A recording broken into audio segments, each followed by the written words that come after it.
Welcome to हमगेट। तो जैसा आप देख रहे हैं नेटवर्क थ्योरी अपने कंटिन्यू रखेंगे। आज अपने क्या पढ़ेंगे, ओम्स लॉ, जो सबसे इम्पोर्टेंट है इसके अंदर। क्या पढ़ेंगे, ओम्स लॉ।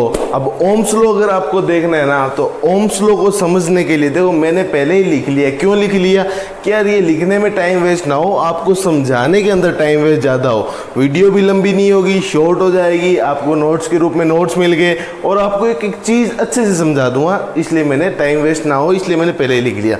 अब यहाँ देखिए ओम्स लॉ। ओम्स एक साइंटिस्ट था ना। ओम्स क्या था, शुरू में ये केमिस्ट थे। ओम्स हुआ, मैक्सवेल हुआ, शुरू के अंदर ये क्या केमिस्ट थे। बाद के अंदर इन्होंने फिजिक्स के अंदर थोड़ी बहुत ही अपने लॉज इनके काम आए, तो ये बाद में जाके ये फिजिशियंस बन गए ना। शुरू में ये केमिस्ट थे। तो अभी इनकी बात करूँ केमिस्ट्री के अंदर, जैसे आपने अर्नेस्ट इक्वेशंस वगैरह देखी होगी ना, ये सारे बाद के अंदर ये साइंटिस्ट है, वो आगे और बाद में ये फिजिशियन बन गए थे ना। ऐसे ही ओम्स भी एक केमिस्ट था ना। तो अब इसमें अपने बात करेंगे। देखो ओम्स ने अपने मैंने तीन प्रॉपर्टी बताई थी। कौन कौन सी प्रॉपर्टी बताई थी, इलेक्ट्रोस्टैटिक प्रॉपर्टी, इलेक्ट्रोमैग्नेटिक प्रॉपर्टी और एलटीआई प्रॉपर्टी बताई थी। एलटीआई प्रॉपर्टी क्या बताया था, रेजिस्टेंस शो करता है। इलेक्ट्रोमैग्नेटिक इंडक्टेंस शो करता है और इलेक्ट्रोस्टैटिक कैपेसिटेंस शो करता है। वो यहाँ पे काम आएगी। लीनियरिटी भी यहाँ पे बहुत काम आएगी। तो टोटल ये 9 इक्वेशन थी, जिसमें से 6 इक्वेशन तो मैं आपको यहाँ बताऊंगा कैसे आई, क्यों आई, किस लिए आई। 6 तो टाइम डोमेन में ही आ जाएगी आपकी। बाकी 3 जो होगी ना वो आगे फ्रीक्वेंसी डोमेन में लाप्लास के अंदर आएगी आपकी। ठीक है, तो वो अपने देखेंगे कैसे क्या हो रहा है। तो सबसे पहले अपनी कौन सी देखते हैं, एलटीआई प्रॉपर्टी पे ओम्स ने क्या बताया था। देखो ओम्स ने क्या बताया कि भैया एलटीआई डोमेन में अपने बात करते हैं। शुरू के अंदर जब अपने बात करते हैं तो ईएमएफटी था, सर्किट थ्योरी था नहीं। तो ईएमएफटी में वेक्टर था, सब कुछ वेक्टर था, डायरेक्शन ओरिएंटेड था, है ना, डायरेक्शन ओरिएंटेड था। तो देखो ये था पहला लॉ इसका, J equals to sigma E. ये आप ईएमएफटी में देखते हो। तो ये इसकी पहली इक्वेशन थी। कई होते हैं वो सीधा डायरेक्ट ये पहली इक्वेशन ओम्स लॉ पे ये बता देते हैं। 12th के अंदर आपने पढ़ी होगी V equals to R I, जबकि ये नहीं है, ये यहाँ से आई है। इसको लम्प्ड मान के करेंगे तब आएगी, लीनियराइज करेंगे तब आएगी। जबकि ओरिजिनल इक्वेशन जो है ना इसकी वेक्टर फॉर्म के अंदर ये होती है, जो कि अपने ईएमएफटी में पढ़ते हैं। ये क्या है, इसका जो मैंने पहले डिस्ट्रीब्यूटेड और लम्प्ड बताया ना, उसका यूज देखना। ये डिस्ट्रीब्यूटेड मॉडल है, एक्यूरेट मॉडल है। ठीक है, J equals to sigma E. यहाँ पे अपने टाइम और एरिया को कांस्टेंट लेंगे। ठीक है, पैरामीट्रिक चेंज नहीं लेंगे। ठीक है, जब अपने लम्प्ड में बात करेंगे तो ठीक है। अब ये डिस्ट्रीब्यूटेड मॉडल है, तो इलेक्ट्रिक करंट डेंसिटी, ये इसको बोलते हैं J को इलेक्ट्रिक करंट डेंसिटी। ठीक है, सिग्मा को बोलते हैं कंडक्टिविटी और E है ये इलेक्ट्रिक फील्ड इंटेंसिटी हो गया। अब आपने 12th में पढ़ा है। ठीक है, अब अपने मैं मानता हूँ टेम्परेचर कांस्टेंट मानता हूँ, एरिया कांस्टेंट मानता हूँ, पैरामीट्रिक चेंज नहीं ले रहा। तो मतलब लम्प्ड पैरामीटर की बात करूँगा, लम्प्ड की बात करूँगा ना, तो ये देखो 12th में अपने लम्प्ड से चलते थे। अपने सर्किट थ्योरी में क्या यूज लेते हैं, मैंने बताया था पीछे लेक्चर में, लम्प्ड और डिस्ट्रीब्यूटेड बता रहा था, तो कि अपने लम्प्ड की बात करें। अब लम्प्ड में कोई भी पैरामीट्रिक चेंज नहीं लेंगे, टेम्परेचर एरिया को कांस्टेंट लूंगा मैं। जब टेम्परेचर और एरिया को मैं अगर कांस्टेंट बात कर रहा हूं, तो 12th में आपने देखा होगा करंट डेंसिटी को अपने I upon area, current upon area से पढ़ते थे। ठीक है, करंट पर यूनिट एरिया को अपने इलेक्ट्रिक करंट डेंसिटी बोलते हैं। तो ये लिख दिया यहाँ पे, ये वेक्टर था बट ये स्केलर है, यहाँ कोई पैरामीट्रिक चेंज नहीं ले रहा हूँ मैं। ठीक है, इसलिए यहाँ पे वेक्टर नहीं है। ईएमएफटी में सारी चीज वेक्टर से चलती है, एक्यूरेट आता है आंसर। यहाँ पे अपने सर्किट थ्योरी के अंदर लम्प्ड की बात करेंगे। ठीक है, सिग्मा का सिग्मा आ गया, अपना कंडक्टिविटी कांस्टेंट था। तो अब ये V by L electric field intensity को 12th में आपने पढ़ा होगा ना, V बाय एल फॉर्मूला निकालते हैं अपने। ठीक है, V बाय एल होता है, ठीक है, वोल्टेज बाय लेंथ। ठीक है, इलेक्ट्रिक फील्ड इंटेंसिटी। अब इसको अलग अलग करके देखो, V बराबर L अपॉन सिग्मा ए आई। ठीक है, इसको ऐसे लिख दिया। अब 1 अपॉन सिग्मा, 1 अपॉन कंडक्टिविटी क्या होती है, रेजिस्टिविटी। आपको सबको पता है, 12th में ये चीजें तो पढ़ रखी है ना, नॉर्मल कंडक्टिविटी, रेजिस्टिविटी फिजिक्स के अंदर। तो 1 अपॉन सिग्मा क्या होता है, रेजिस्टिविटी। तो V equals to rho L by A I. अब आया ना, देखो कोई भी पैरामीट्रिक चेंज नहीं ले रहे, इसलिए ये वैल्यू अगर अपने लेते तो पैरामीट्रिक चेंज लेना पड़ता है। रो एल बाई ए को क्या बोलते हैं, कांस्टेंट, जो कि रेजिस्टेंस के बराबर है बिना पैरामीट्रिक। अब आ गया अपनी दूसरी form, lumped form. Circuit theory के अंदर lumped form V equals to R I. ये ओम्स लॉ की जो सर्किट के अंदर अपने यूज लेंगे वो फॉर्म है, ये EMFT की है, तो ये लम्ड मान के ये निकाली गई है ना, डायरेक्ट मत बोला करो, ओरिजिनल फॉर्म ये होती है। आज थोड़ा बहुत मिसकंसेप्शन दूर हुआ होगा। तो लीनियर रेजिस्टेंस मैंने क्या बताया था, LTI प्रॉपर्टी शो करता है, इसकी यूनिट होती है ओम, ये सेकंड फॉर्म आ गई। अगर मैं इसको वैसे डिस्कस करता तो मैथमेटिकली ओम्स लॉ कैरेक्टरिस्टिक्स बनाई I और V के बीच में, तो यहाँ पे मैंने I और V के बीच में बताई, तो स्लोप कितना आएगा 1/r। I और V के बीच में बनाई मैंने, तो स्लोप कितना आएगा, इसको R को इधर भेज दो 1/r, ठीक है, क्योंकि x एक्सिस V ले रहा हूँ ना मैं। अब ये बताओ क्या है, लीनियर है? एक्टिव पैसिव में उनमें सब में डिस्कस किया था ना मैंने, वो 4 क्वेश्चन भी कराए थे आप लोगों को, तो वहाँ पे ये ऐसी कोई लाइन आई तो ये क्या लीनियर है, बाइलेटरल है, फर्स्ट और थर्ड में सिमेट्री आ रही है तो बाइलेटरल है, पैसिव है, ठीक है, फर्स्ट और थर्ड में तो पैसिव होता है, सिंक होता है, ठीक है, तो ये बात होगी। दूसरा अपने इलेक्ट्रोमैग्नेटिक डोमेन में देख लेते हैं। इलेक्ट्रोमैग्नेटिक डोमेन में क्या रहता है, इंडक्टेंस की बात करते हैं, वहां पे क्या रहती है equation, flux linkage equals to LI, flux linkage equal to LI, ये EMFT में पढ़ते हैं, एक्यूरेट वेक्टर मॉडल है वो, ठीक है, वेक्टर मॉडल है वो, क्या है वेक्टर, तो ये थर्ड है ओरिजिनल इक्वेशन इलेक्ट्रोमैग्नेटिक डोमेन में।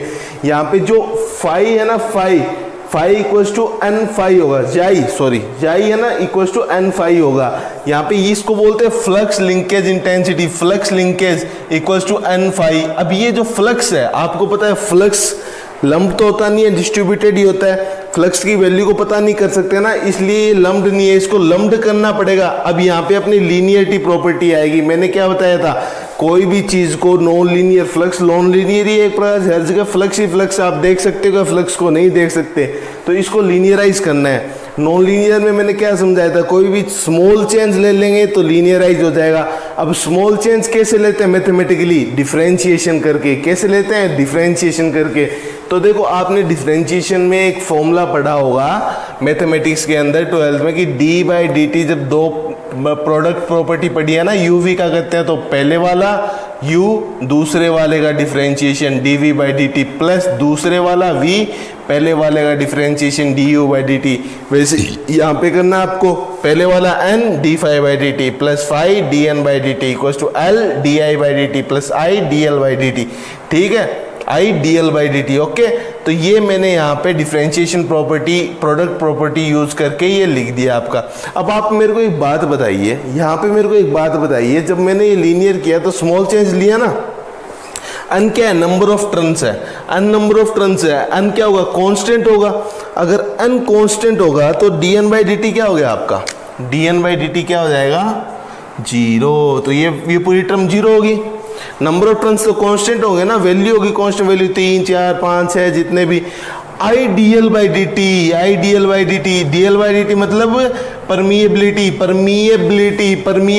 जब अपने वेक्टर में बात करते हैं तो कांस्टेंट नहीं होती, जब अपने स्केलर की बात कर ली तो इसको कांस्टेंट लेंगे, तो ये टर्म भी क्या हो जाएगी, 0, ठीक है, क्योंकि अपने हर पैरामीट्रिक चेंज मान ही नहीं रही है, ये एक पैरामीटर है ना। यहाँ पे इलेक्ट्रोस्टैटिक में परमिटिविटी होता है, आपने पढ़ा होगा ना, और कूलम्ब्स लॉ पढ़ा था ना, K Q1 Q2, उसमें K की जो वैल्यू होती थी वहाँ पे परमिटिविटी भी आता था, याद हो तो आपको 12th के अंदर, ठीक है, चार्ज वाला चैप्टर था, पहला इलेक्ट्रोस्टैटिक्स तो था, ठीक है, जहाँ तक मेरे को याद है, आपको भी याद होगा ना, थोड़ा बहुत इतना तो याद रखना ही चाहिए। तो dl/dt किया तो ये म्यू कांस्टेंट होगा, परमिएबिलिटी, तो ये भी 0 हो गया, बचा क्या आपका। अब देखो आपने 12th में पढ़ा था, एक तो पढ़ा था लेंज लॉ, एक डायरेक्ट v की फॉर्म पढ़ी थी। लेंज लॉ में क्या रहते थे, EMF निकलती थी ना, EMF इंड्यूस्ड होती थी फ्लक्स लिंकेज होने के कारण, वो आती थी E बराबर -N माइनस आती थी, क्योंकि वो अपोज करता है। लेंज लॉ क्या करता है, अपोज करती है, EMF जो इंड्यूस होती है वो अपोज करती है करंट को, ठीक है, अपोज करती है, ठीक है, फ्लक्स को। अब अगर यहाँ पे कोई माइनस नहीं दिख रहा तो ये EMF तो हो नहीं सकती, तो दूसरी क्या चीज हो सकती है, वोल्टेज। तो ये वोल्टेज होगी यहाँ पे, और वोल्टेज का फिर क्या आ गया, V equals to L di/dt। तो ये लम्ड मॉडल आ गया है, ये ओरिजिनल था, ये लम्ड है, ये अपने पढ़ते हैं। तो देखो ओरिजिनल ये होता है, EMFT में पढ़ा जाता है, ये लम्ड है, लम्ड मॉडल। ये जो कांस्टेंट आया है ये इंडक्टेंस है, इंडक्टेंस की यूनिट होती है हेनरी H, ठीक है, ये फोर्थ हो गया, ये थर्ड हो गया ओम्स लॉ, ये फोर्थ हो गया, ठीक है, ये लम्प्ड पैरामीटर मॉडल में आ गया, ठीक है। अब ऐसे इलेक्ट्रोस्टैटिक डोमेन देखो, चार्ज का क्या, इलेक्ट्रोस्टैटिक के अंदर चार्ज का क्या फॉर्मूला होता है, CV होता है ना, कैपेसिटेंस इनटू वोल्टेज, ठीक है, CV। अब ये पांचवी फॉर्म होगी। अब ये आपको पता है चार्ज लम्प नहीं होता, सरफेस चार्ज है ना, ऐसे यहाँ पे लाइन फ्लक्स वगैरह, यहाँ पे सरफेस चार्ज, वॉल्यूम चार्ज, अलग अलग वो सारी चीजें क्या है 3D के अंदर बात करें तो वो नॉन लीनियर की बात होगी। अब अपने को इसको लीनियर करना है तो वही डिफरेंशिएशन मेथड यूज लेंगे। लीनियरिटी में स्मॉल चेंज की बात करते हैं, आपने पढ़ाया था, लीनियर नॉन लीनियर बताया था उसमें। तो यहाँ पे डिफरेंशिएशन कर दिया dq/dt, cdv/dt, vdc/dt। अब dc/dt वहाँ पे परमिटिविटी, यहाँ पे परमिटिविटी आती है तो ये वैल्यू क्या होगी, कांस्टेंट, तो ये 0 हो जाएगा। dq/dt क्या होता है, करंट होता है ना, dq/dt change in charge per unit time कितना होता है, करंट होता है, ठीक है। I = CdV/dt। यहाँ पे कैपेसिटर क्या है, कांस्टेंट है, लम्प्ड की बात कर रहा हूँ मैं, फेरेड आ गया। और ओरिजिनल इक्वेशन इलेक्ट्रोस्टैटिक EMFT में पढ़ते हो ये होती है, ठीक है। ये वेक्टर, ये सारे वेक्टर फॉर्म है, ये सारे वेक्टर फॉर्म है, इसमें तो वेक्टर लगा दिया पर ये सारे वेक्टर फॉर्म है, ठीक है। और ये सारे लम्प्ड फॉर्म है, ये डिस्ट्रीब्यूटेड, ये नीचे वाले लम्प्ड है, स्केलर की बात कर रहे हैं अपने। यहाँ पे पैरामीट्रिक चेंज को नेग्लेक्ट करके चल रहे हैं, क्या कर रहे हैं, पैरामीट्रिक चेंज को नेग्लेक्ट करके चल रहे हैं। तो यहाँ पे फेरेड आ गया, इसमें भी ऐसी अपनी IV कैरेक्टरिस्टिक डिस्कस कर ली, वही स्लोप C आ गया, इसमें स्लोप V आ गया, ठीक है। लीनियर पैसिव बाइलेटरल होगा, ये भी लीनियर पैसिव बाइलेटरल होगा। अब देखो अपना टाइम कितना बच गया, ये चीज़ मैं लिख के करता तो बहुत ज़्यादा टाइम हो जाता, लेंथ वीडियो हो जाती। अब एक बार वापस से मैं बता देता हूँ, एक बार वापस से अपने रिपीट कर लेते ताकि आपको याद हो जाए। देखो ओम्स लॉ था, ओम्स ने 9 इक्वेशन दी, 9 में से 3 फ्रीक्वेंसी डोमेन में पढ़ेंगे, 6 अपने यही टाइम डोमेन है, फ्रीक्वेंसी डोमेन में कहाँ, लाप्लास में, ठीक है। अब देखो 3 दी, एक मैंने कौन कौन से RLC पढ़ेंगे अपने नॉर्मल, तो LTI domain, electromagnetic domain, electrostatic domain. LTI domain में हमने J = sigma E, current density = conductivity into electric field intensity होता है, ठीक है। ये वेक्टर फॉर्म में होता है, EMFT में पढ़ते हैं, ओरिजिनल फॉर्म है। अब इसको लम्प्ड बनाना है तो इसको करंट डेंसिटी को करंट पर यूनिट एरिया बोलते हैं, equals to conductivity into voltage per unit length, electric field intensity को बोलते हैं अपने, ठीक है। यहाँ से वोल्टेज का फॉर्मूला निकाला, इसको अपने 1/R हो गया, I हो गया, ठीक है। ये 1/सिग्मा क्या होता है, रेजिस्टिविटी होता है। तो इसको सोल्व करके निकालेंगे तो आपको पता है ρL क्या होता है, रेजिस्टेंस होता है। रेजिस्टेंस होता है ना, तो V = R है। ये लम्प्ड मॉडल आ गया, यहाँ पे ये लम्प्ड मॉडल आ गया, सेकंड फॉर्म आ गई, ठीक है। इसको मैथमेटिकली डील कर लो, ग्राफिकली ऐसे आ जाएगा। एक एक चीज मैंने समझा रखी है, बस आपको लम्प्ड और डिस्ट्रीब्यूटेड में पता नहीं होता तो कैसे समझते, आपको लीनियरिटी पता नहीं होती तो कैसे पता चलता है कि लीनियराइज किया गया है। तो ये चीजें क्या है, देख के अब आपको 2 मिनट में ओम्स लॉ आपको पता चल गया कि भैया ओरिजिनली तो ये इक्वेशन होती है EMFT के अंदर, और बाद के अंदर जो लम्प्ड मॉडल आता है वो आता है। ऐसे इलेक्ट्रोमैग्नेटिक डोमेन में ये थर्ड फॉर्म होगी, इसको लीनियराइज किया तो fourth form V = LdI/dt। Electrostatic domain में Q = CV होगी। अब चार्ज आपको पता है लम्प नहीं होता है, सरफेस चार्ज, वॉल्यूम चार्ज कुछ कितना भी हो सकता है, नॉन लीनियर है तो इसको लीनियर बनाना पड़ेगा, चेंज निकालना पड़ेगा। I = CdV/dt।